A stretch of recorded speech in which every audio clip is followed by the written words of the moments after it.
નમસ્કાર દોસ્તો, ગુજરાતી જ્ઞાન 24માં તમારું સ્વાગત છે। યુપીઆઈ ટ્રાન્ઝેક્શનના આંકડા સાંભળી તમે ચોંકી જશો। રોજના લાખો અને કરોડોના ટ્રાન્ઝેક્શન થતા હોય છે। આમાં મોટે ભાગે ટ્રાન્ઝેક્શન ક્યુઆર કોડથી થતા હોય છે। ક્યુઆર કોડ સ્ટીકર પર, ક્યુઆર કોડ પ્લેટ પર, ક્યુઆર કોડ શેર કરો તો યુપીઆઈ એપમાં શેર કરતા હોય છે।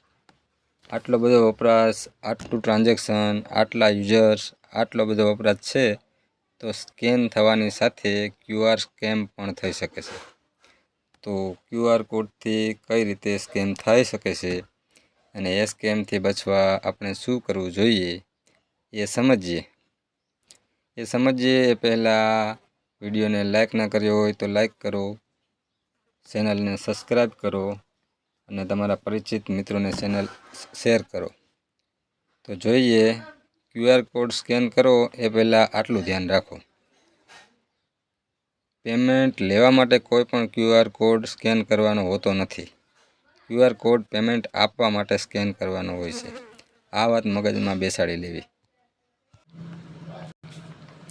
ક્યુઆર કોડ લગાવેલા યુપીઆઈના સ્ટીકર તેમજ પ્લેટ વેપારી મિત્રો બહારની સાઈડ લગાવીને રાખતા હોય છે।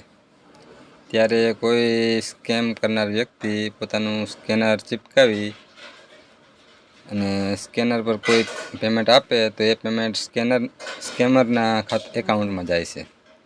આ સ્કેમથી બચવા માટે તમારે ક્યુઆર કોડવાળા સ્ટીકર કે પ્લેટની બાજુમાં તમારી બિઝનેસ આઈડી નેમ કે તમારું નામ, પેઢીનું નામ, જે પણ એકાઉન્ટના ક્યુઆર કોડ લગાવેલા હોય એ નામ એ ક્યુઆર કોડની બાજુમાં લગાવવું અને પેમેન્ટ કરનાર ગ્રાહકને જાણ કરવી કે બાજુમાં આપેલ નામવાળી આઈડી કન્ફર્મ કરી પેમેન્ટ કરો।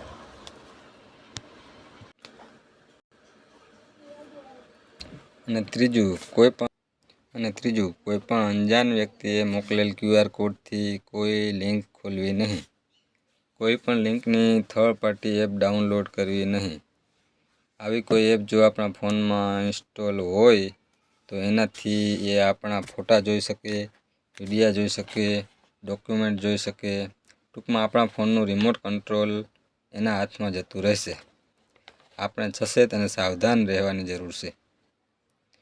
સાવધાન રહેવું, આપણે કેટલા સચેત છે એ જાણવા 1 નંબરમાં મેં સ્કેનરની જગ્યાએ સ્કેમર બોલેલું છે, એ કોને ખબર પડી એ કોમેન્ટમાં જણાવજો।